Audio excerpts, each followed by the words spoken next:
Assalamualaikum warahmatullahi wabarakatuh. Pada materi berikut ini, saya akan menyampaikan materi tentang aplikasi e-bisnis, di mana nanti pada pembahasan video ini akan berfokus pada Supply Chain Management atau SCM. Yang kedua adalah ERP atau Enterprise Resource Planning, serta Customer Relationship Management atau CRM.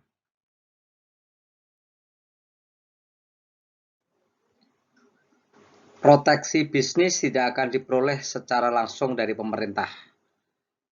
Setiap pelaku bisnis dituntut agar dapat bersaing dan berkompetisi secara sehat dengan kompetitor dari negara lain untuk bersaing memperebutkan pasar regional. Bila mana pelaku bisnis domestik tidak memiliki kemampuan untuk berkompetisi secara sehat, maka potensi pasar yang ada akan dengan mudah diambil alih oleh kompetitor dari negara lain. Agar dapat berkompetisi secara sehat, maka perlu dilakukan langkah-langkah strategis untuk mengantisipasi dan menjawab tantangan yang dihadapi. Peningkatan mutu produk dan layanan akan menjadi fokus utama guna meningkatkan kualitas kepuasan konsumen sebagai tolak ukur pencapaian keberhasilan bisnis. Selain itu, peningkatan efisiensi dan efektivitas pengelolaan perusahaan akan meningkatkan laba di sisi perusahaan gitu. Serta pengurangan biaya yang akan membawa manfaat pada harga jual produk dan jasa yang lebih kompetitif. Sejalan dengan perkembangan sistem informasi yang berkaitan dengan manajemen, pada saat ini telah banyak berkembang aplikasi bisnis ya, yang terkait dengan manajemen perusahaan sebagai pengembangan dari sistem informasi manajemen sebagaimana yang telah dikenal sebelumnya. Aplikasi bisnis tersebut telah menjadi tren manajemen saat ini dan tidak saja dimanfaatkan oleh bisnis telekomunikasi, melainkan juga oleh seluruh pelaku bisnis di dunia. Aplikasi bisnis tersebut memiliki peran yang berbeda dengan sasaran yang berbeda juga. Yang pertama kita akan bahas tentang Enterprise Resource Planning, atau kita biasa mendengar dengan istilah ERP ya. Enterprise Resource Planning ini merupakan konsep yang dibuat untuk merencanakan sumber daya. ERP bisa dikatakan juga sebagai sistem informasi yang dipergunakan untuk perusahaan manufaktur atau jasa. Fungsinya juga mengelola sumber daya perusahaan yang ada. Sedangkan fungsi yang lain adalah untuk mengintegrasikan serta mengotomasikan proses bisnis yang berkaitan dengan operasional.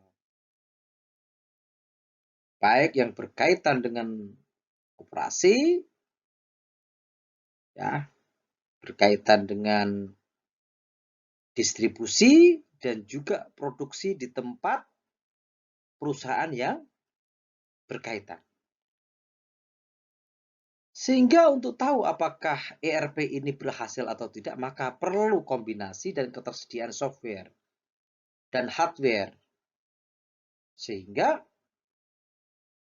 kesejahteraan bersama bisa tercapai. Nah, sedangkan keunggulan dari penggunaan ERP itu sendiri, ini biasanya menangani proses manufaktur, logistik, distribusi, persediaan, keuangan, invoice, dan accounting perusahaan ya.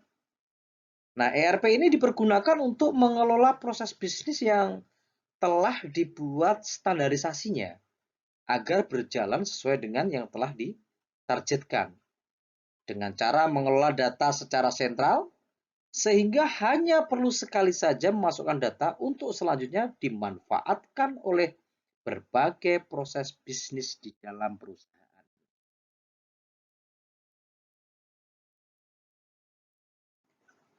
Kita akan bahas tujuan dan manfaat ERP. Nah, dengan melihat perkembangan persaingan bisnis global ya, maka tujuan utama dari pengembangan dan kegunaan sistem ERP ini adalah untuk meningkatkan dan memperkuat efektivitas di berbagai sumber daya pada suatu perusahaan. Ya. Nah, efektivitas dari berbagai sumber daya perusahaan ini antara lain adalah yang pertama sumber daya manusia. Ya. Sumber daya manusia ini yang dimaksud adalah sumber daya yang mampu dan bertanggung jawab setiap tugas serta memiliki kemampuan untuk membangun suasana perusahaan semakin produktif. Yang kedua adalah sumber daya produksi, yaitu menghasilkan produksi yang berkualitas serta mampu memasarkan produk dengan efektif serta meningkatnya produktivitas penjualan. Selain itu, juga adanya efektifnya setiap laporan keuangan dan akuntansi logistik perusahaan. Akhirnya apa? Mampu mengikuti secara kompetitif agar tidak terjadi kompleksitas persoalan dalam sumber daya pada perusahaan pada masa yang akan datang. Itu adalah tujuan utama dari enterprise resource planning. Sedangkan manfaatnya ini ada 4 ya. Yang pertama integrasi data keuangan. Ini untuk mengintegrasikan data keuangan sehingga top manajemen bisa melihat dan mengontrol kinerja keuangan perusahaan dengan baik. Yang kedua adalah standarisasi proses operasi, yang mana nantinya akan menstandarkan proses operasi melalui implementasi best practice sehingga terjadi peningkatan produktivitas, penurunan inefisiensi, dan peningkatan kualitas produk. Sedangkan manfaat yang ketiga adalah standarisasi data dan informasi. Ini menstandarkan data dan informasi melalui keseragaman pelaporan, terutama untuk perusahaan besar yang biasanya terdiri dari banyak bisnis unit dengan jumlah dan jenis bisnis yang berbeda-beda. Sedangkan manfaat yang keempat adalah pengambilan keputusan menjadi lebih efektif dan efisien, yang mana mampu menawarkan sistem terintegrasi dalam perusahaan sehingga proses dan pengambilan keputusan dapat dilakukan lebih efektif dan efisien. Adapun keuntungan dari ERP ya, bagi perusahaan itu secara umum diantaranya adalah sistem ERP ini membantu memperlancar proses bisnis dan membuatnya jadi lebih mudah, murah, cepat, dan efisien. Yang kedua adalah mengurangi biaya-biaya ya, yang berupa penghematan biaya operasional perusahaan. Hal ini disebabkan karena sistem ERP sudah didesain sedemikian rupa sehingga dapat mengurangi dan menghilangkan duplikasi data. Manfaat yang lain adalah pengambilan keputusan. Sistem ERP yang merupakan sistem yang mengintegrasikan seluruh data dan informasi sangat membantu perusahaan dalam pengambilan keputusan. Terutama apabila akan muncul masalah dalam perusahaan, maka dengan cepat mereka dapat mengetahuinya dan segera mencari dan mengambil keputusan guna memecahkan masalah tersebut. Nah, keuntungan yang lain dari pemanfaatan ERP ini adalah meningkatkan etos kerja karyawan ya. Karena apa? Proses kerja tersusun sesuai dengan standar operasi perusahaan yang sudah dilakukan dan sudah dibakukan. Selain itu juga keuntungan lain adalah meningkatkan jumlah penjualan. Karena sistem ERP ini membantu dalam keluar masuknya arus barang. Ya. Sedangkan keuntungan yang lain adalah menambah daya saing perusahaan. Karena ERP membantu dalam situasi bagaimana perusahaan mampu mendistribusikan produk yang dihasilkan perusahaan dengan memberikan informasi yang cepat dan akurat bagi konsumen. Selain itu, keuntungan yang berikut adalah mengurangi kecurangan dalam biaya dengan menghapuskan aktivitas yang tidak memiliki nilai tambah.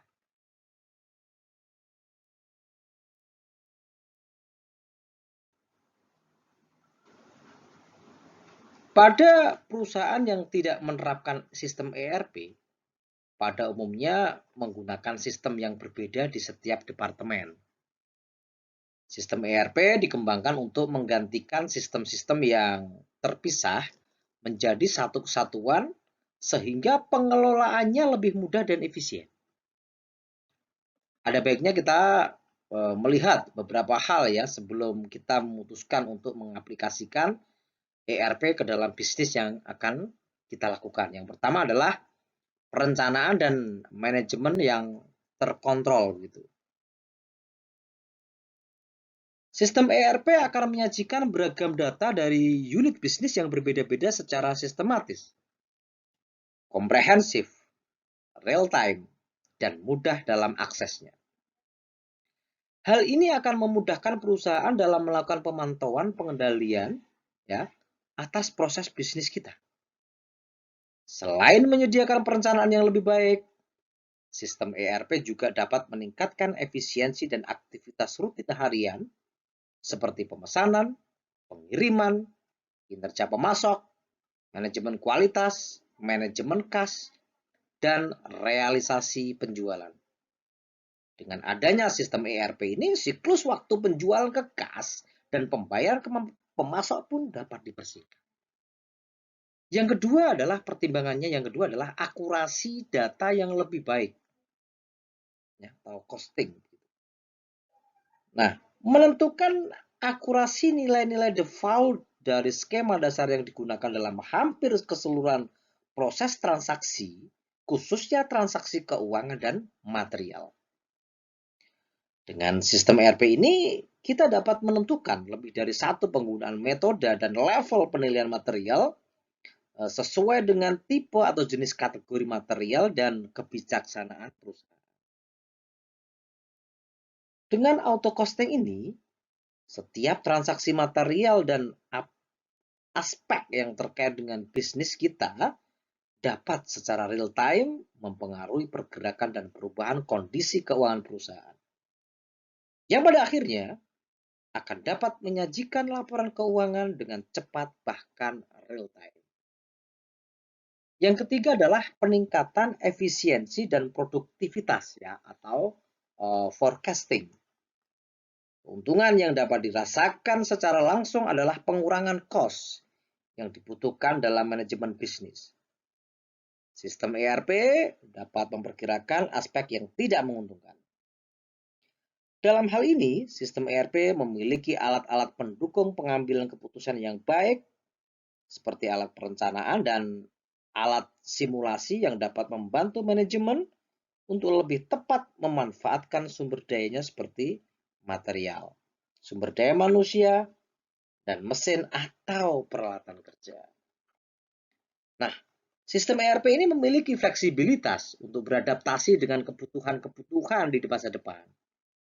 Integrasi, kinerja, dan alur informasi yang berjalan dengan lebih baik dapat meningkatkan kemampuan perusahaan dalam melakukan perencanaan dan pengendalian, sehingga mereka siap menghadapi tantangan di masa yang akan datang. Sedangkan pertimbangan yang berikutnya, yang keempat adalah ekosistem perusahaan yang terintegrasi. Jadi sistem ERP ini terdiri dari berbagai modul-modul dan submodul yang dapat mewakili komponen bisnis tertentu. Kesulitan mengakses data bukanlah hal yang kita inginkan. Apalagi jika data yang kita butuhkan tersebut sangat penting karena mempengaruhi keputusan yang perlu kita ambil. Kesulitan akses data tersebut mungkin dapat terjadi jika kita tidak memiliki suatu sistem yang rapi dan mudah untuk diakses dari manapun seperti software enterprise resource planning. Karena terkadang kita tidak melulu ada di kantor, sedangkan kita hanya dapat mengakses informasi dari kantor saja. Ya. Jadi kalau dalam penerapannya itu, terutama software ERP-nya ya, dengan cloud system, ini membantu kita secara otomatisasi proses bisnis, mengatur aktivitas harian di setiap bagian. Tanpa sistem ERP, kita akan menjadi sangat sulit untuk menjalankan alur kerja secara efektif dan kolaborasi antara bagian satu dengan bagian yang lain.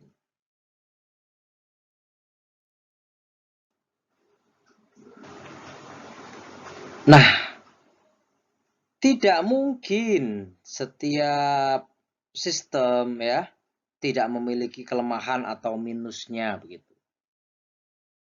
Hal tersebut juga berlaku pada ERP atau Enterprise Resource Planning.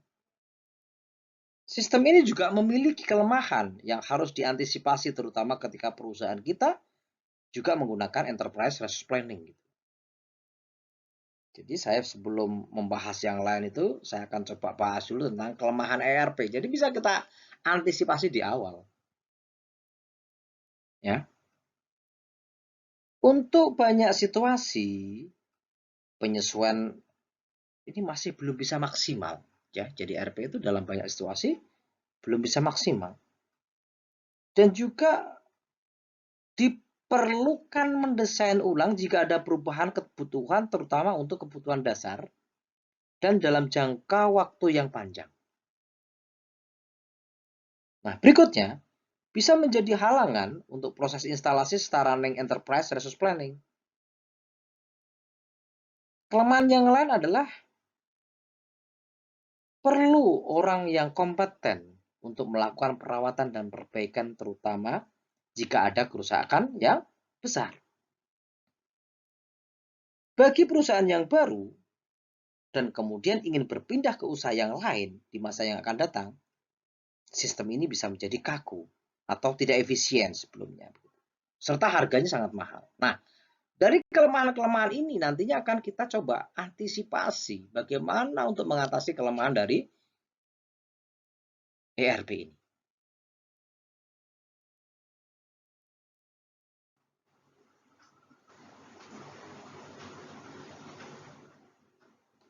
Bagaimana pengembangan ERP itu sendiri ya di era modern ini gitu?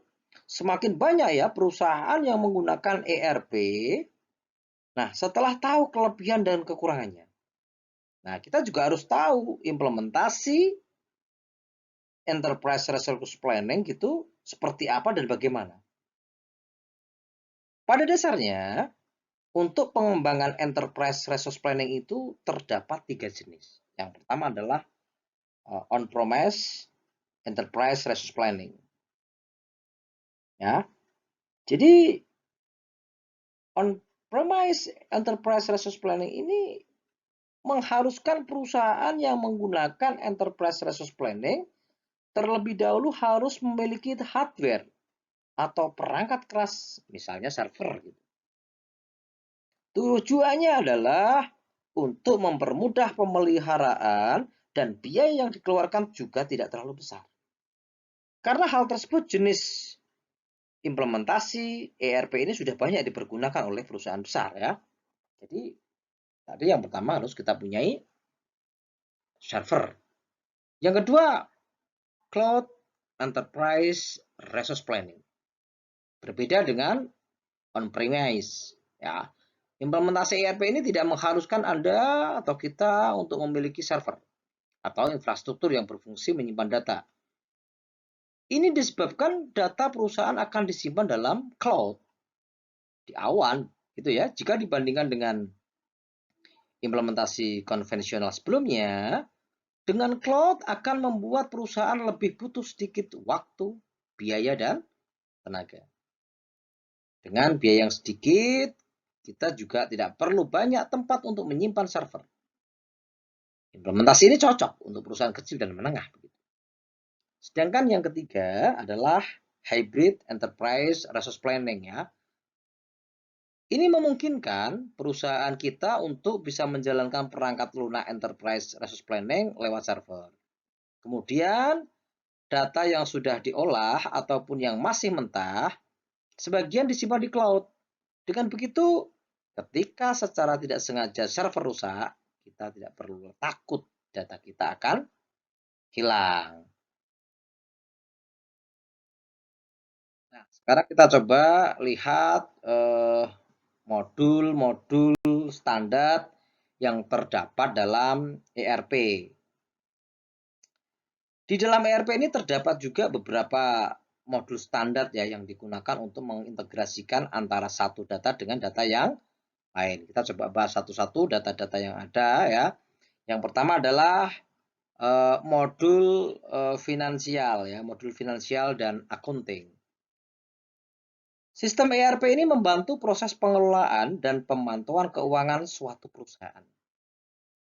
Aplikasi accounting ini tidak hanya berkaitan dengan pengelolaan keuangan yang hasil akhirnya berupa laporan keuangan dari suatu perusahaan. Modul ini juga berkaitan dengan pengelolaan data-data yang berkaitan dengan akuntansi laba, cost center manajemen proyek, akuntansi keuangan, controlling, manajemen investasi, dan perbendaharaan.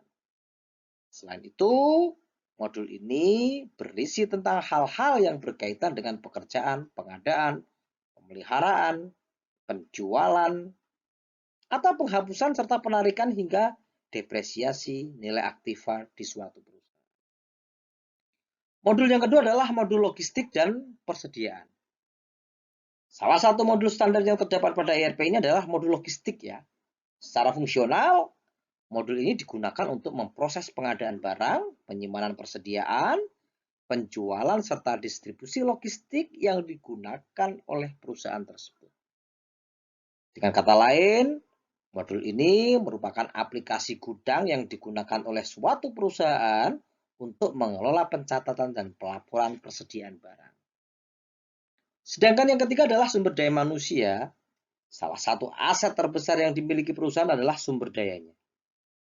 Sumber daya manusia yang terbatas harus dikelola dengan baik dan dikembangkan secara terukur agar alokasinya tepat sasaran. Manajemen sumber daya manusia mencakup perekrutan, penjadwalan, dan pemrosesan gaji. Modul sumber daya manusia ini membantu perusahaan untuk mengelola SDM yang dimiliki. Hal-hal yang berkaitan dengan pengelolaan sumber daya manusia di suatu perusahaan itu bisa berupa perekrutan, pembayaran gaji, manajemen tugas, dana intensif, bonus atau kompensasi, dan ongkos tugas. Sedangkan modul berikutnya adalah bisnis proses support ya. Jadi setiap perusahaan itu mesti memiliki arus kerja dan solusi industri yang terkait satu sama yang lain. Kedua hal tersebut biasanya digunakan sebagai alat kendali atas apa yang berada di setiap unit fungsi dalam perusahaan. Sedangkan yang berikut adalah supply chain, adalah SCM, dalam hal ini adalah support chain management ya, atau supply chain management bisa ya. Modul SCM ini sangat penting dalam pengembangan sistem ERP. Dan ini menjadi fokus utama dari sebuah sistem ya. Penggunaan modul yang baik akan menghasilkan solusi yang efektif dalam penghematan biaya pada perusahaan. Selain itu, optimalisasi perencanaan, penyimpanan, dan pemanfaatan logistik sangat membantu memperbaiki prediksi permintaan, juga efisiensi operasi pada perusahaan. Sedangkan modul yang terakhir adalah CRM atau Customer Relationship Management. CRM ini digunakan untuk memastikan layanan sampai atau tidak kepada pelanggan. Dengan demikian, setelah penjualan selesai, aplikasi ini akan mengotomasi proses bisnis yang digunakan untuk penjualan, layanan, dan dukungan perusahaan. Dengan kata lain, modul ini berperan sebagai sarana penghubung antara perusahaan dan pelanggannya.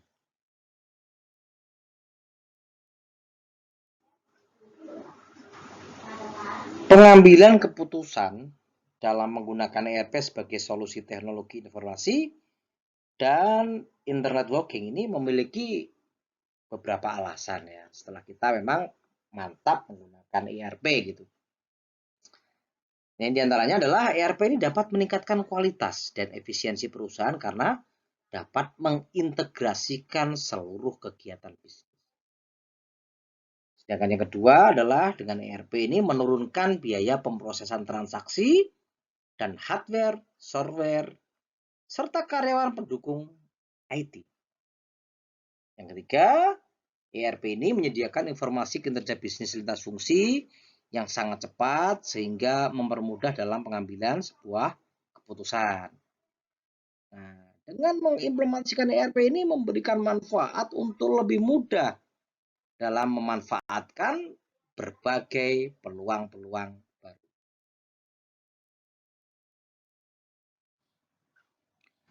Kesuksesan dari ERP itu sendiri tergantung pada faktor-faktor yang ada pada internal perusahaan ya. Di antaranya adalah manajemen atau organisasi. Ini meliputi komitmen, edukasi, keterlibatan, pemilihan tim yang tepat, pelatihan, serta peran dan tanggung jawab. Faktor yang berikutnya, yang kedua adalah proses.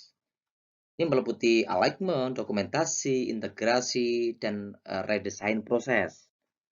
Sedangkan faktor yang ketiga adalah teknologi. Ini meliputi hardware, software, manajemen sistem, serta interface atau antarmuka. Ya. Berikutnya yang keempat adalah data. Ini meliputi file utama, file transaksi, struktur data, dan perawatan atau maintenance ya, serta integrasi data itu sendiri. Sedangkan yang kelima adalah personil.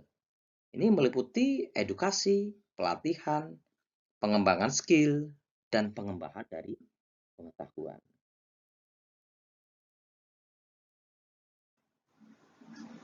Setelah tadi kita membahas tentang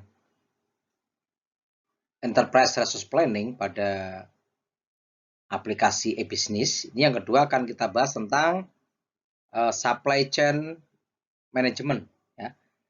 Jadi supply chain management ini adalah rangkaian aktivitas bisnis yang dijalankan mulai dari tahap perencanaan, pengendalian, pengimplementasian jalannya arus produk, hingga proses distribusi produk kepada konsumen. Supply chain management ini merupakan salah satu bagian dari sistem informasi yang digunakan untuk memenuhi kebutuhan dari customer, terutama pada bisnis yang berhubungan dengan manufaktur, retail, maupun grosir. Dalam setiap bisnis, tentunya memiliki rantai pasokan yang berbeda-beda. Di dalam sebuah perusahaan yang besar, rantai pasokan barang memiliki jumlah cakupan ya yang lebih luas dari perusahaan yang baru merintis. Untuk versi sederhananya hanya mencakup perusahaan, konsumen, dan pemasok saja, begitu ya. Nah, dengan supply chain management ini, rantai pasok dirancang dengan sedemikian rupa sehingga dapat dilakukan dengan cara yang paling efektif serta efisien. Dengan bantuan sistem informasi ini ya, SCM ini harapannya dapat membantu dalam mengoptimalkan sumber daya dan biaya yang dikeluarkan oleh perusahaan supaya lebih optimal dan efisien.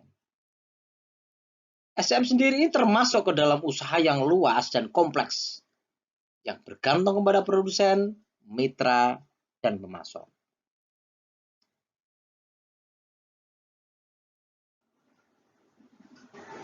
Setelah kita tadi mengetahui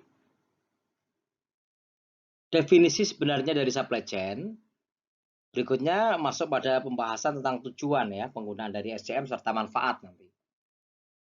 Sebagaimana yang ada di paparan slide itu ya, tujuan utama dari supply chain management adalah untuk menselaraskan setiap permintaan dengan pasokan barang yang ada. Hambatan yang dapat terjadi disebabkan karena faktor pengadaan barang.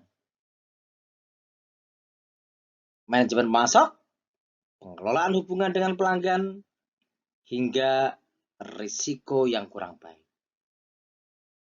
Sedangkan fungsi dari SM itu sendiri adalah untuk mengubah barang baku atau mentah begitu menjadi barang jadi yang diperlukan untuk memenuhi kebutuhan dari konsumen. Fungsi ini sangat berkaitan dengan biaya pembelian barang baku, ya. Pembelian bahan baku maksud saya tadi, biaya penyimpanan, transportasi, dan lain sebagainya. Manajemen rantai pasok atau SCM ini sendiri ini juga berfungsi sebagai alat untuk melakukan mediasi pasar, di mana dapat menghubungkan perusahaan dengan distributor produk tersebut. Dan fungsi yang terakhir yaitu mampu untuk memastikan dan mengelola pembiayaan terkait dengan survei pasar, perencanaan produk, hingga biaya lain di luar pembayaran secara fisik.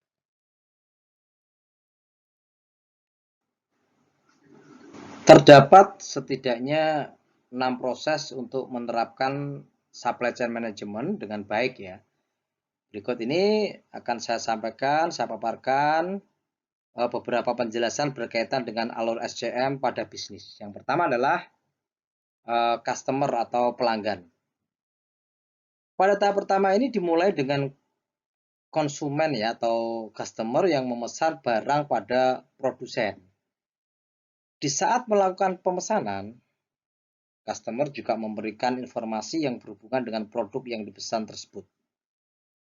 Informasi yang disampaikan dapat berupa jumlah produk yang dipesan dan tanggal pengiriman produk tersebut begitu. Sedangkan yang kedua adalah planning atau persiapan.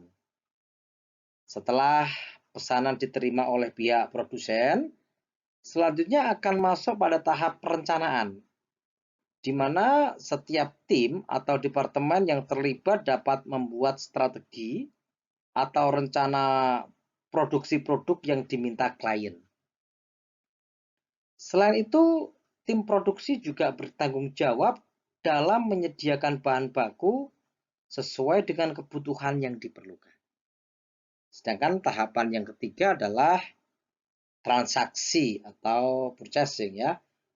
Pada tahap yang ketiga ini dari SCM masuk dalam tahapan pembelian bahan baku produk. Proses ini akan dilakukan oleh tim atau departemen pembelian sesudah menerima rincian rencana produksi dari tim perencanaan. Selain itu, ya, proses dari pembelian tadi akan mengontak atau menghubungi pihak pemasok untuk melakukan pembelian bahan baku dan pendukung. Departemen ini juga memiliki tugas untuk mencatat tanggal penerimaan dan jumlah bahan baku yang sudah dibeli. Dan berikutnya adalah bahan baku itu sendiri atau inventory ya. Pada tahap yang keempat ini, jika bahan baku telah berhasil diperoleh, tahap selanjutnya atau langkah selanjutnya adalah bahan tersebut akan diolah dan dimasukkan ke dalam pabrik ya untuk dilakukan pemeriksaan kualitas. Jika kualitas bahan telah dimenuhi, maka bahan baku tersebut akan disimpan di dalam gudang penyimpanan. Dan berikutnya baru dilakukan proses produksi. Ya. Pada tahapan produksi ini memproses antara bahan baku dan pendukung untuk dijadikan sebagai produk yang dipesan oleh pihak customer. Setelah sistem penggabungan selesai, bahan jadi yang telah selesai diproses akan tersimpan kembali di dalam gudang. Sedangkan tahap yang terakhir adalah pengiriman atau delivery. Ya. Jadi barang yang telah tersimpan dalam pabrik ya atau dalam gudang itu didistribusikan kepada tiap pemesan atau konsumen produk. Kemudian produk tersebut akan dikirimkan sesuai dengan tanggal pengiriman yang diminta oleh klien. Dan tugas utama dari kurir akan memastikan bahwa setiap barang akan terkirim sesuai dengan pemesannya. Berikutnya kita akan bahas tentang strategi supply chain management ya.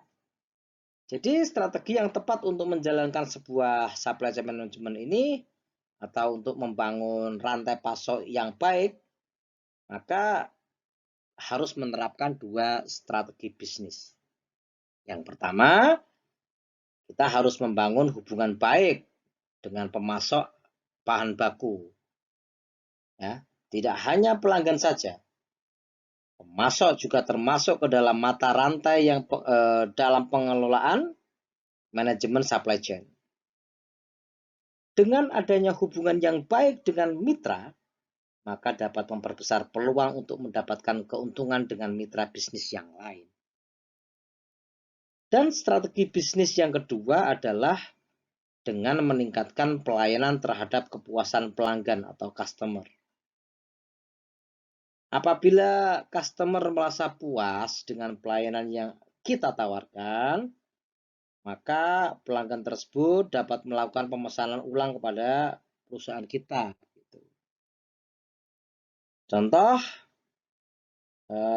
perusahaan yang menerapkan supply chain management dengan strategi di atas ini, atau yang telah saya sampaikan tadi, ya, yaitu industri yang bergerak pada bidang transportasi dan pengemasan produk ya atau manufaktur gitu. Tentunya sistem informasi berbasis SCM ini juga dapat dikembangkan oleh perusahaan rintisan atau startup yang menciptakan sistem perangkat lunak khusus untuk menawarkan solusi terkait dengan supply chain management.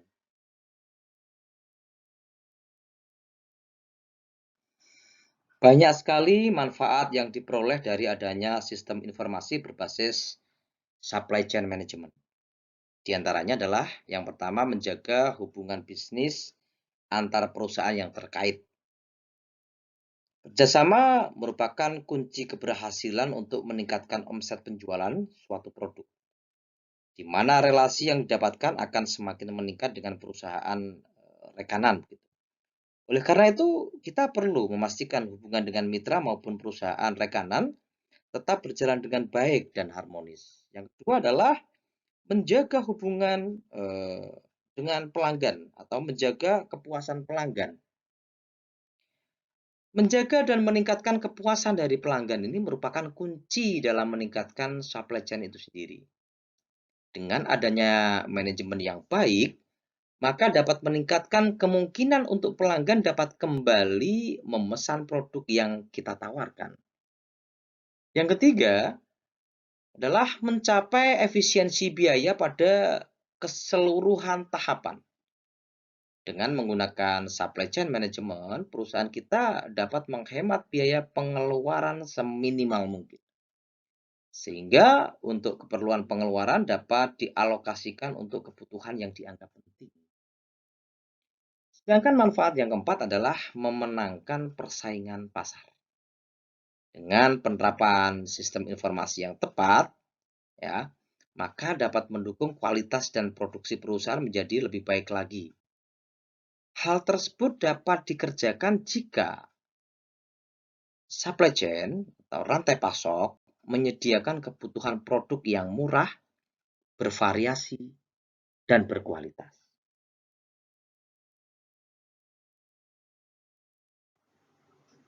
Selanjutnya akan kita bahas tentang komponen supply chain management ya. Ini saya mengambil dari Turban di tahun 2004. Ini ada 3 komponen utama dalam supply chain management ya. Yang pertama adalah upstream supply chain ya, yang kedua internal supply chain begitu. serta yang ketiga adalah downstream supply chain. Ya. Ada 3, kita coba bahas satu-satu. Yang pertama adalah upstream supply chain. Ini aktivitas yang dilakukan oleh perusahaan manufaktur dengan supplier yang terlibat melalui jaringan SCM dengan aktivitas utamanya adalah pengadaan. Contoh, memasok bahan baku yang digunakan untuk membuat produk yang akan dihasilkan perusahaan ya. Nah, bahan baku yang dimaksud ini adalah bahan baku utama maupun penunjang. Nah, untuk yang kedua adalah internal supply chain ya. Internal supply chain. Semua proses in-house yang digunakan dalam mentransformasikan masukan bahan baku ya dari supplier begitu ke dalam produk yang akan dihasilkan oleh perusahaan.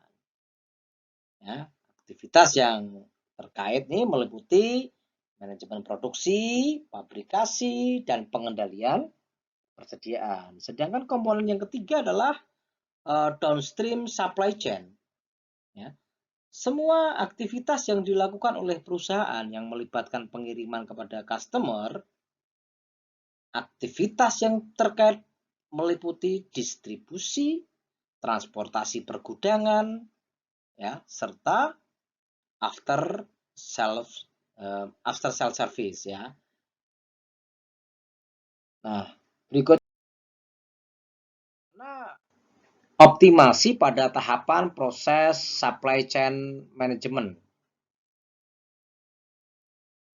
Supply chain management ini merupakan rangkaian kegiatan panjang ya, yang berkaitan dengan jalannya proses produksi dan distribusi. Oleh karena itu, proses optimasi harus maksimal. Adapun langkah-langkah manajemen rantai pasok yang perlu kita pahami adalah yang pertama adalah perencanaan atau planning. Ya, ternyata ada beberapa aktivitas yang harus dipersiapkan dalam awal tahap ini ya. Kita sudah harus membuat riset permintaan konsumen, rancangan pembelian bahan atau pasokan dan susunan produksi, serta segala persiapan transportasi dan perhitungan kebutuhan tenaga kerja. Di tahap awal harus melakukan kegiatan itu. Perkiraan tentang permintaan konsumen atau demand forecasting juga perlu. Nah, langkah pertama ini berguna untuk penjual yang dapat memiliki insight tentang jenis produk serta jumlah yang harus ada selama jangka waktu tertentu ya. Perusahaan biasanya menggunakan perusahaan itu biasanya melakukan kegiatan yang memastikan bahwa jumlah dan spesifikasi produk yang harus ada sesuai kebutuhan dari pihak konsumen. Tentu saja perkiraan ini berdasarkan riset terlebih dahulu. Perusahaan yang menyelenggarakan riset ini menjadi laporan dari sebuah penjualan terdahulu gitu, serta tren pasar yang sedang terjadi.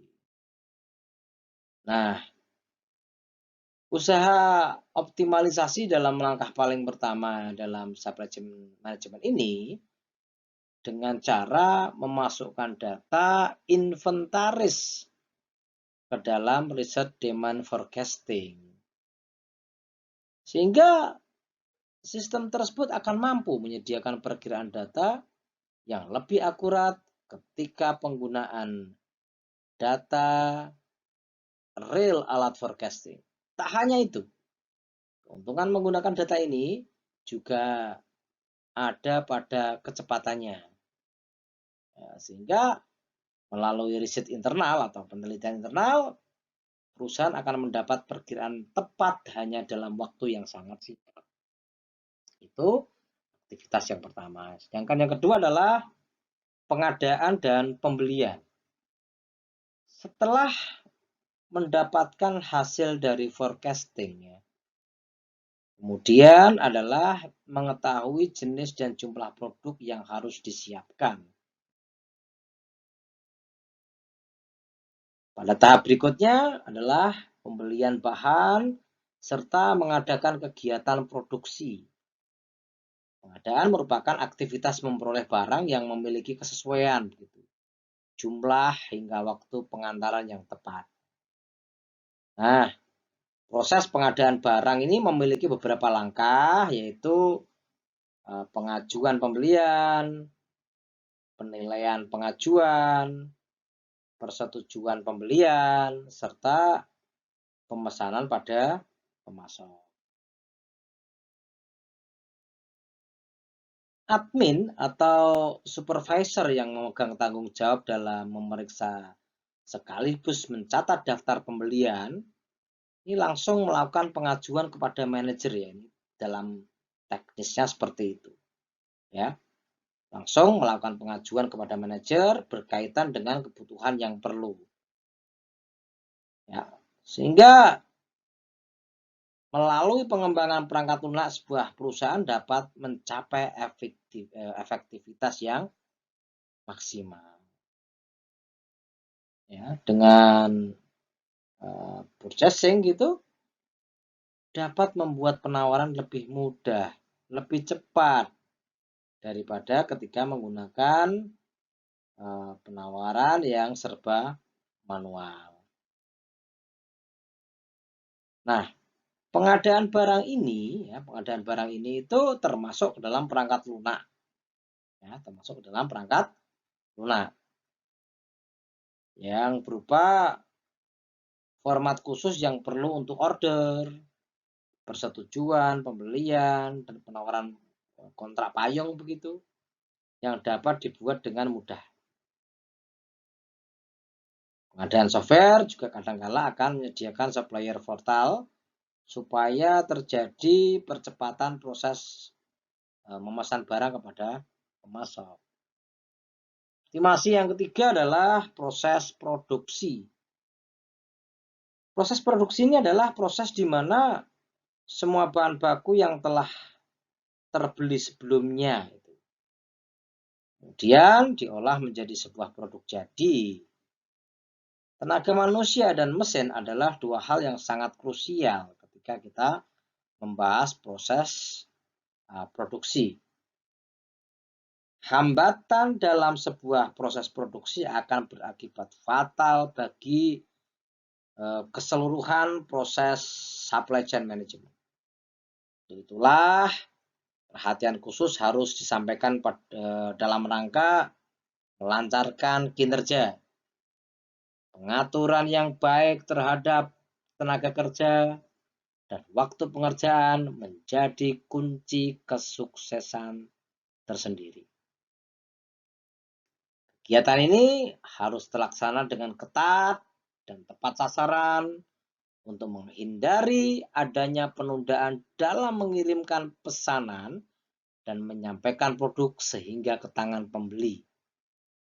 Jadi, baik peralatan dan tenaga harus terus terjaga supaya bisa bekerja dengan cepat dan berada dalam kondisi.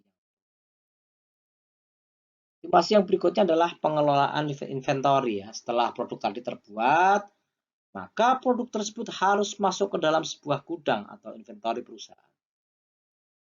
Pengelolaan gudang sendiri meliputi beberapa proses, yaitu proses memasukkan, proses pengeluaran, pengambilan dan pengepakan, cross docking, stop opnam begitu. Masuk keluarnya barang menjadi hal yang sangat penting untuk selalu dicatat. Karena itulah stop opnam ini menjadi wajib dan terlaksana secara berkala. Tujuan utamanya adalah agar perusahaan dapat menghindari terjadinya perbedaan antara jumlah barang yang ada dengan jumlah barang yang telah tercatat dalam pembukuan. Semua aktivitas pada era gudang normalnya memang memerlukan waktu yang panjang. Nah, perusahaan harus mengawal proses ini dengan ketat agar keamanan dan kualitas produk bisa selalu terjaga. Sedangkan yang terakhir adalah dari optimasi tahapan proses SCM, distribusi barang ya. barang pesanan yang berada dalam gudang akhirnya akan terjual. Setelah proses pengemasan dilakukan, ya, maka distribusi barang ini menjadi sebuah proses selanjutan. Karena apa? Sebuah perusahaan pasti akan mengirimkan produknya ke pelanggan. Proses ini harus disiapkan dengan baik sehingga kita terhindar dari kesalahan pengiriman. Langkah yang harus terlaksana pada tahap ini adalah mempersiapkan rute pengiriman serta kurir yang mengirimkan produk tersebut. Dengan pembagian yang efektif, tahapan ini bisa menjadi layanan yang menjadi ujung tombak perusahaan.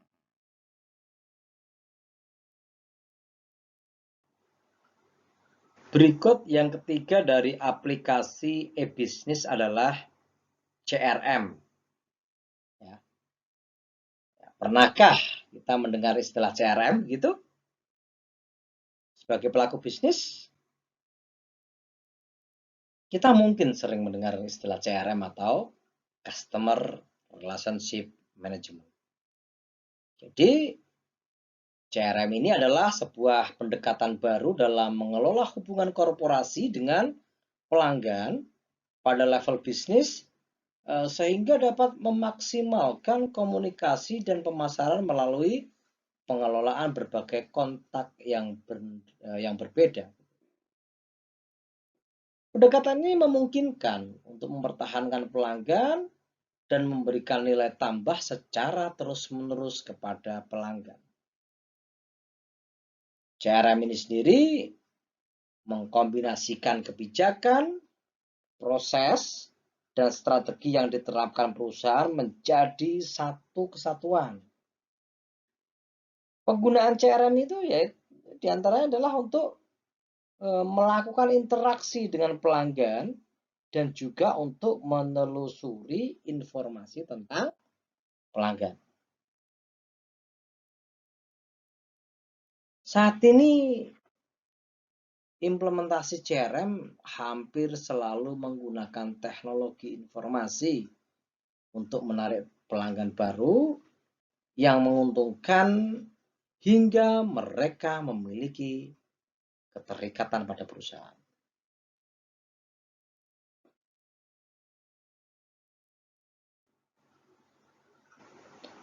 Ada pertanyaan, mengapa CRM penting gitu?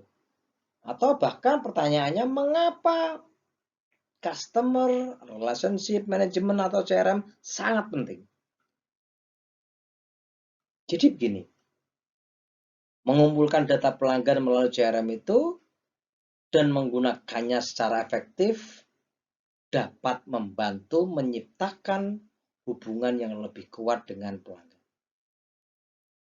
Ini pada gilirannya akan mendorong lebih banyak penjualan dan meningkatkan pendapatan. Itu bisa menguntungkan bisnis apapun, tidak peduli ukuran perusahaan. Sehingga yang kita pahami nantinya adalah data CRM ini tidak hanya penting untuk cara kita berinteraksi dengan pelanggan. Ini juga dapat membantu kita menemukan di mana bisnis kita berfungsi secara efektif dan di mana adanya perlu perbaikan-perbaikan. Misalnya, pengembalian atau keluhan berulang dapat membantu kita menemukan produk yang rusak. Nah, komunikasi pelanggan dapat membantu kita menentukan apakah kita memberikan layanan pelanggan yang baik atau menetapkan harga barang atau jasa yang kita produk secara kompetitif. Dengan menggunakan supply chain management secara efektif ini akan memungkinkan bisnis kita untuk lebih memahami dan meningkatkan hubungan kita dengan klien kita. Yang pada gilirannya akan memungkinkan kita untuk mengembangkan bisnis yang kita jalankan. Untuk hasil yang terbaik, selain menggunakan CRM, bisnis kita juga harus menggunakan sistem akuntansi yang terintegrasi dengan aplikasi atau program untuk menghasilkan solusi menyeluruh pada operasional bisnis kita. Itulah tadi pertanyaan kenapa CRM itu penting. Adapun tujuan dari CRM itu sendiri adalah pada akhirnya mencapai tujuan akhir bisnis, yaitu memperoleh laba. Sekali lagi, tujuan CRM itu adalah tujuan akhirnya memperoleh laba. Coba kita lihat beberapa tujuan-tujuan yang lain ya dari CRM itu adalah meningkatkan hubungan antara perusahaan dengan pelanggan. Ya. Pelanggan mana? Pelanggan yang sudah ada untuk meningkatkan pendapatan perusahaan.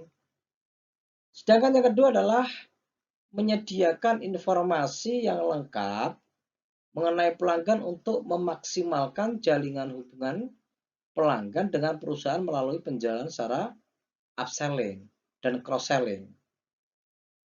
Sehingga dapat meningkatkan keuntungan dengan cara mengidentifikasi, menarik, serta mempertahankan pelanggan yang paling memberikan nilai tambah bagi perusahaan. Sedangkan tujuan yang berikutnya adalah menggunakan informasi yang terintegrasi untuk menghasilkan pelayanan yang memuaskan dengan memanfaatkan informasi pelanggan untuk memenuhi kebutuhan pelanggan sehingga dapat menghemat waktu yang ada. Ya, menghemat waktu untuk pelanggan. Sedangkan yang keempat adalah menghasilkan konsistensi dalam prosedur dan proses menyalurkan jawaban kepada pelanggan.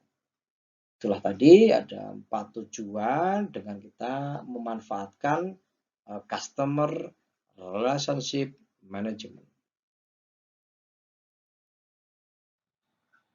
Setelah tadi kita membahas tentang tujuan dari CRM, selanjutnya kita akan membahas tentang manfaat dari CRM itu sendiri. Ada 5 manfaat, kita coba kupas satu persatu. Yang pertama adalah mendorong loyalitas pelanggan. CRM memungkinkan perusahaan untuk memanfaatkan informasi dari semua titik kontak dengan pelanggan, baik melalui web, call center, atau melalui staf pemasaran. Ya, staf pemasaran dan pelayanan mungkin yang ada di lapangan.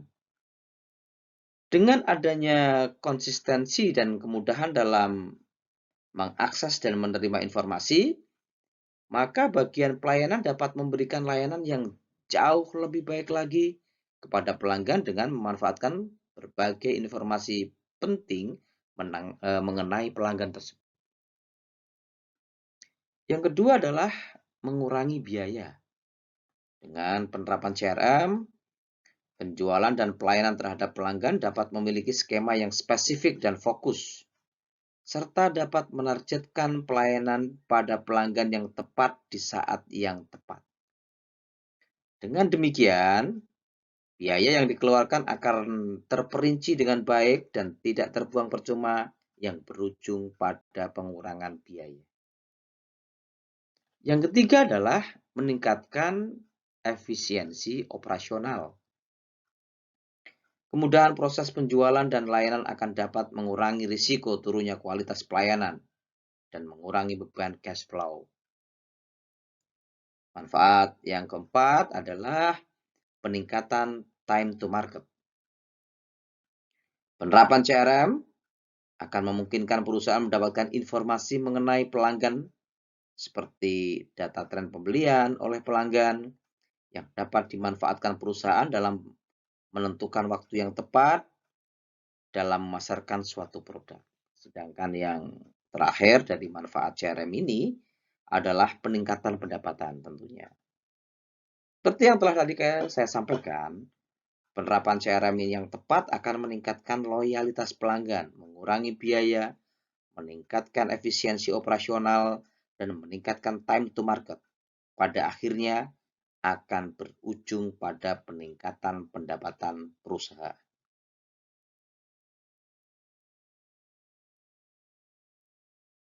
Sebelum kita membahas fungsi CRM, ya, ada sebuah pertanyaan. Siapa sih yang sebenarnya menggunakan CRM itu begitu? Jadi CRM ini paling banyak digunakan oleh tenaga penjualan dan pemasaran. Karena sistem CRM ini dapat membantu perusahaan untuk merampingkan alur kerja bisnis, ya, sehingga dapat meningkatkan efisiensi dan produktivitas.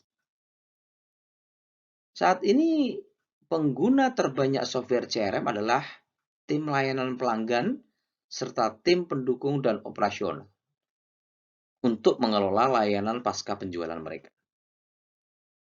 Ya, di dalam sistem CRM ini juga memiliki fungsi yang harus diterapkan. Di antaranya menerapkan falsafah yang berorientasi pada pelanggan, ya, mengidentifikasi faktor penting bagi kebutuhan pelanggan, membangun proses pelayanan terhadap pelanggan secara maksimal, mengadopsi pengukuran berdasarkan sudut pandang dari pelanggan, ya, menyediakan dukungan kepada pelanggan secara penuh, menangani berbagai keluhan yang berasal dari pelanggan, ya, terus melakukan pencatatan terhadap setiap aspek dalam penjualan, serta membuat informasi yang berkaitan dengan pusat layanan dan penjualan dari customer atau pelanggan.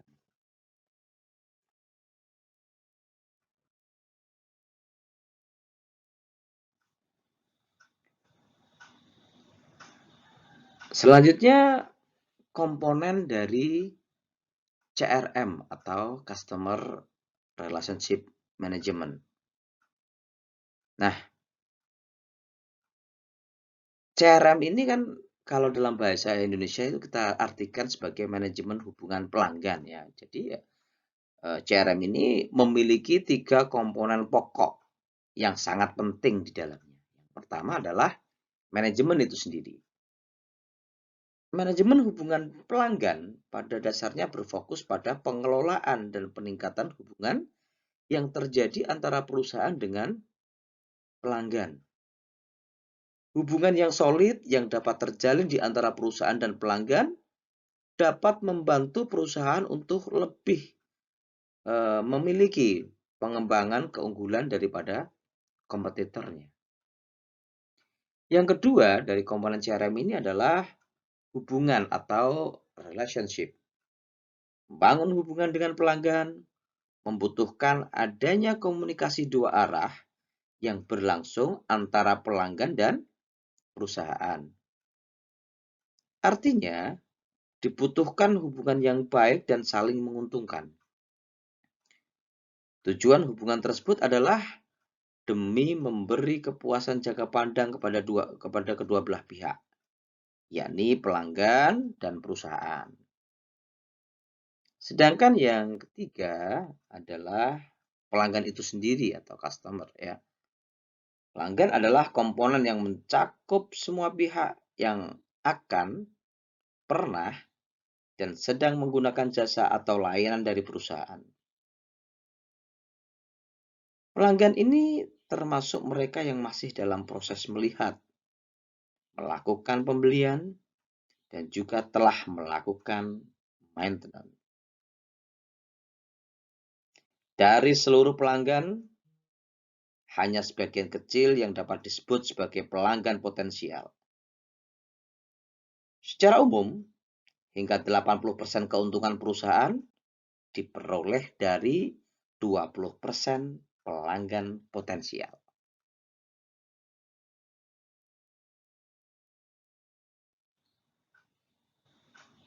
Sekarang kita coba lihat tim-tim yang membutuhkan dari CRM itu sendiri, ya.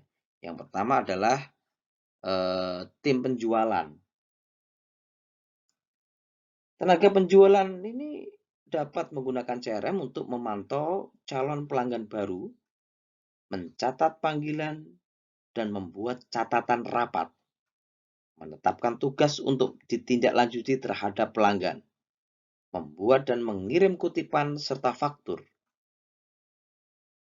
Seorang manajer penjualan akan memiliki laporan berjalan terkait visibilitas waktu nyata dari kinerja tim mereka terhadap target mereka. Itu yang pertama, tim yang membutuhkan CRM. Sedangkan yang kedua adalah tim pemasaran. Tim pemasaran ini dapat mengintegrasikan formulir situs web, ya, sistem web perusahaan begitu dengan CRM yang akan secara otomatis memperoleh arahan baru dan meneruskannya pada tim penjualan untuk ditindaklanjuti. Ya, mereka ini mengirim email otomatis untuk menyambut para pelanggan baru dengan memonitor tanggapan-tanggapan mereka. Jadi ada koneksi ya antara website dengan CRM. Menjalankan kampanye pemasaran CRM ini artinya semua aktivitas pelanggan dicatat ya kembali ke Customer Relationship Management atau CRM itu sendiri. Sedangkan tim yang berikutnya adalah tim lapangan atau juga tim layanan. Dengan menggunakan CRM dengan sistem helpdesk gitu ya, bantuan gitu yang terintegrasi, berarti kita juga dapat memonitor interaksi pasca penjualan pelanggan kita.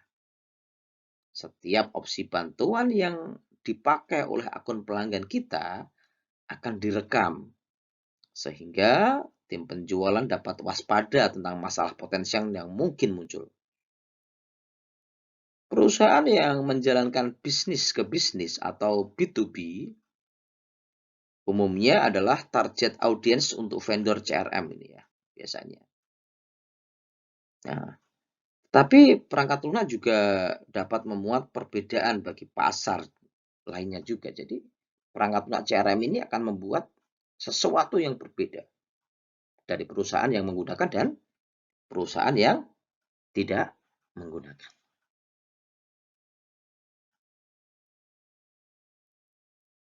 Beberapa contoh aplikasi dari CRM ini kita contohkan. Yang pertama adalah kontrak dan account management ya.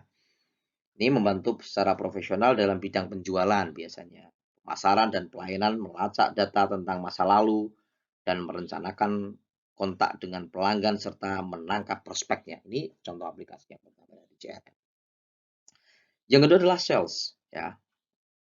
Menyediakan tenaga penjualan dengan perangkat lunak dan data yang mereka butuhkan untuk mendukung dan mengelola kegiatan penjualan cross-selling. Ya, dengan mencoba untuk menjual kepada pelanggan dari satu produk dengan produk yang terkait. Dan yang kedua adalah upselling, yaitu mencoba untuk menjual kepada pelanggan untuk produk yang lebih baik. Yang ketiga adalah marketing dan fulfillment. Ini membantu pemasaran profesional menyelesaikan pemasaran langsung dengan tugas-tugas seperti kualifikasi penjualan untuk target pemasaran, penjadwalan, dan pelacakan langsung surat pemasaran. Selanjutnya adalah customer service dan support ya. Di sini menyediakan tenaga penjualan dengan perangkat lunak dan akses database untuk database pelanggan yang berhubungan langsung dengan sales dan marketing profesional. Di customer service dan support ini juga membantu membuat, menetapkan, dan mengelola permintaan untuk layanan pelanggan. Ada juga call center ya. Call center ini untuk panggilan pelanggan ke agen melalui perangkat lunak berdasarkan keterampilan dan jenis panggilannya. Serta membantu menyediakan layanan data yang relevan dan saran-saran untuk menyelesaikan masalah bagi pelanggan dan membantu permasalahan dari pelanggan itu sendiri. Sedangkan yang berikut adalah retention dan loyalty program. Ini membantu perusahaan mengidentifikasi dan memberi penghargaan serta memasarkan kepada pelanggan yang paling setia dan menguntungkan.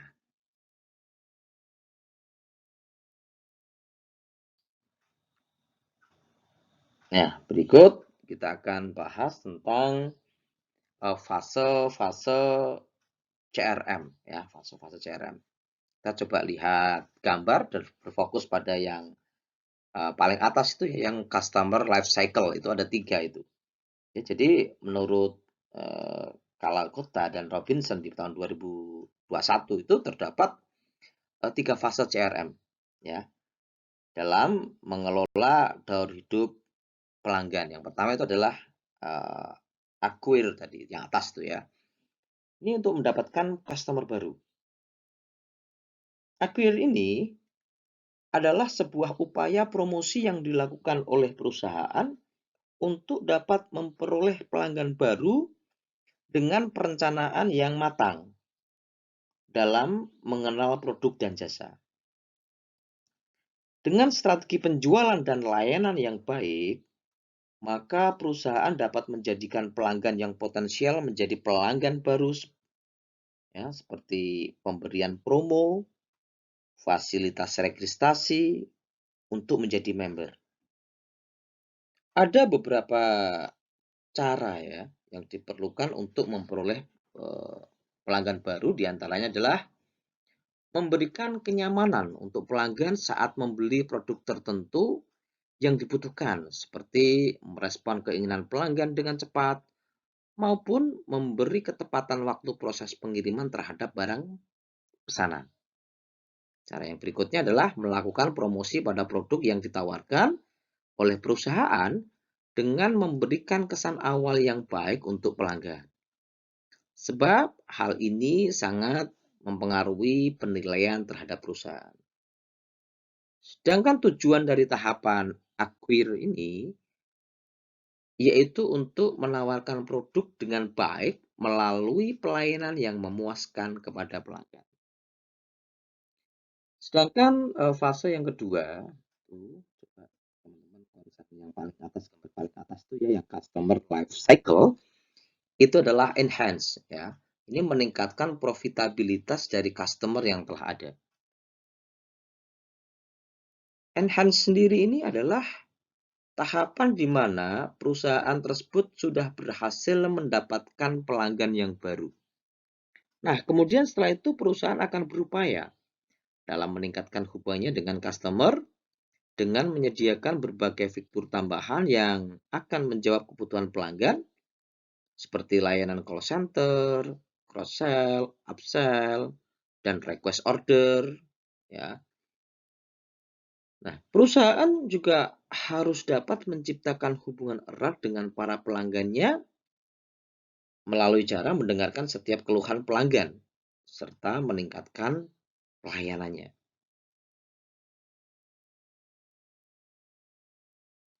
Sedangkan yang ketiga adalah retain atau mempertahankan customer untuk jangka panjang. Retain adalah cara untuk mempertahankan pelanggan dengan berfokus pada kemampuan adaptasi dari layanan yang diberikan oleh customer. Pada tahapan ini membutuhkan adanya pemahaman secara luas mengenai kebutuhan customer. Adapun beberapa hal yang bisa dilakukan oleh perusahaan untuk mempertahankan customer itu dengan menyediakan fasilitas keluhan dan saran, memberikan kebijakan potongan harga untuk pelanggan yang setia tentunya, atau bonus khusus misalnya di hari raya. Nah, di sini dari tahap retain ini memberikan pelayanan serta aplikasi pendukung yang bermanfaat sehingga kepuasan dan loyalitas pelanggan terjaga. Pelanggan juga akan menjadi percaya dengan perusahaan karena mendapatkan pelayanan yang baik. Retain ini juga menyediakan waktu untuk mendengarkan setiap kebutuhan pelanggan, seperti melayani ketidakpuasan pelanggan akan produk yang ditawarkan oleh perusahaan. Dengan begitu, perusahaan dapat memperbaiki kesalahan demi peningkatan pelayanan.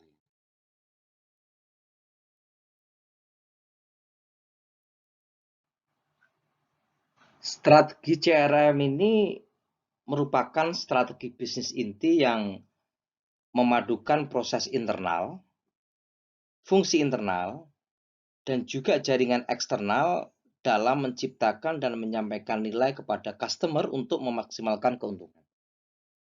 Secara umum, tujuan dan strategi CRM ini adalah untuk mengembangkan hubungan yang menguntungkan dengan customer. Strategi CRM ini terdiri dari 5 tahapan. Yang pertama adalah analisis portofolio customer.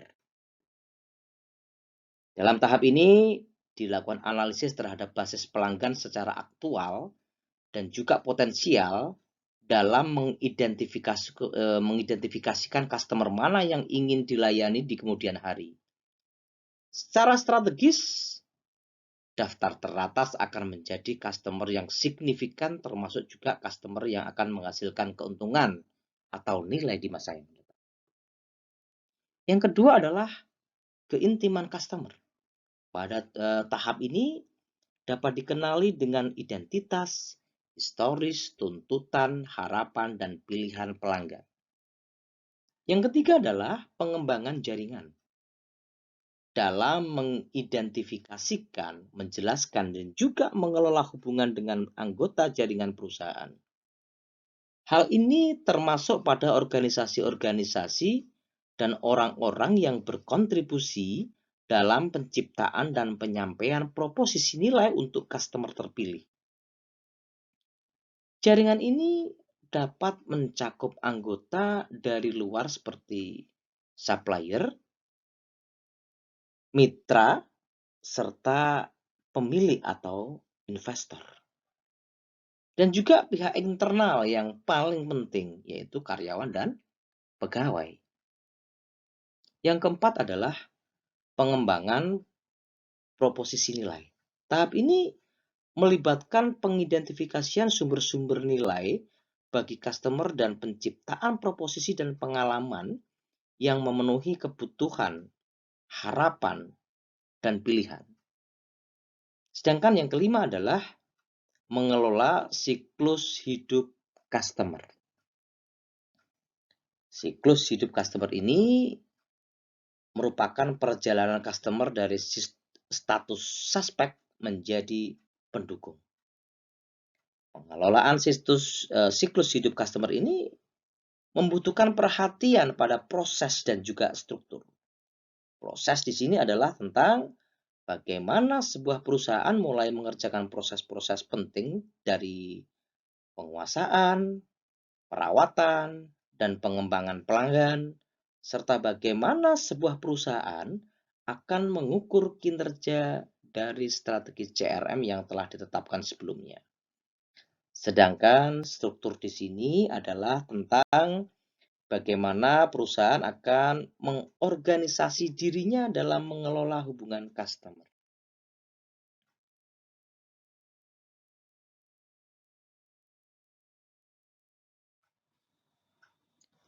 Selain 5 tahapan yang telah saya sampaikan tadi, strategi CRM ini membutuhkan kondisi pendukung ya. Nah, kondisi pendukung ini antara lain yang pertama adalah pimpinan dan budaya perusahaan. Pimpinan ini memiliki peranan yang terpenting untuk keberhasilan dalam penerapan strategi customer relationship management. Nah, kenapa pimpinan dan budaya perusahaan ini penting begitu? Ini karena ada beberapa alasan ya. Karena pimpinan memiliki peranan yang penting dalam menunjukkan visi dan juga misi dari arah penerapan CRM dalam perusahaan gitu. Yang kedua, pimpinan juga berkomitmen tinggi pada pelaksanaan strategi CRM itu sendiri. Hal ini akan menularkan sikap positif kepada seluruh bagian-bagian yang berperan dalam perusahaan. Pimpinan juga perlu dalam menandatangani biaya implementasi CRM tentunya, yang bisa dibilang tidak murah. Pimpinan juga dapat memprioritaskan program strategi CRM kepada semua bagian-bagian yang ada dalam perusahaan demi kesuksesan dari sebuah program. Pimpinan ini juga bisa mengambil bagian atau fungsi sebagai pengawas dalam pelaksanaan strategi CRM. Budaya dari suatu perusahaan ini tersusun dari nilai-nilai yang diakui bersama dari budaya, dari suatu perusahaan yang tersusun dari nilai-nilai yang tercermin dari pola-pola tiap-tiap individu serta perilaku interpersonal, termasuk perilaku para pemimpin bisnis. Ya.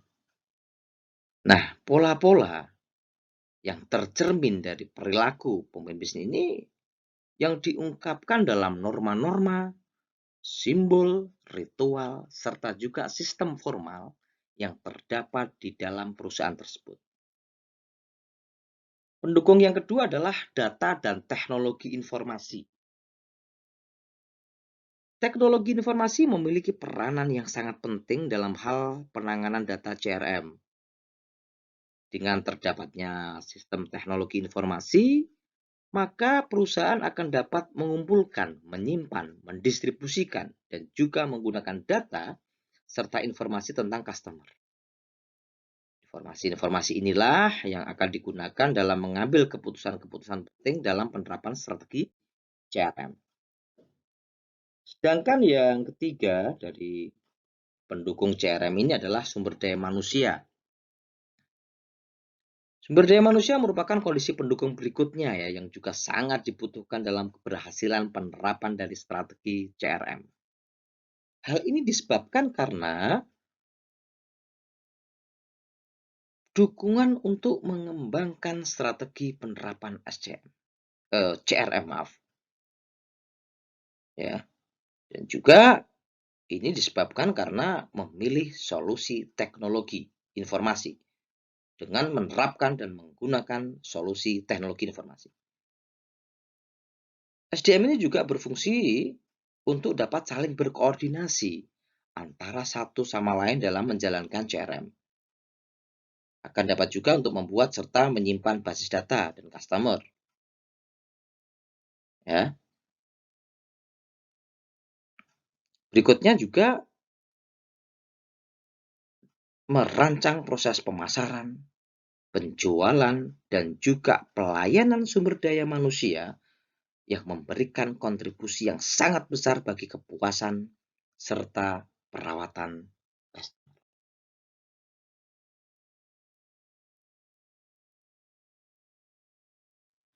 Demikian tadi materi tentang aplikasi e-bisnis yang fokusnya membahas supply chain management, enterprise resource planning, serta customer relationship management.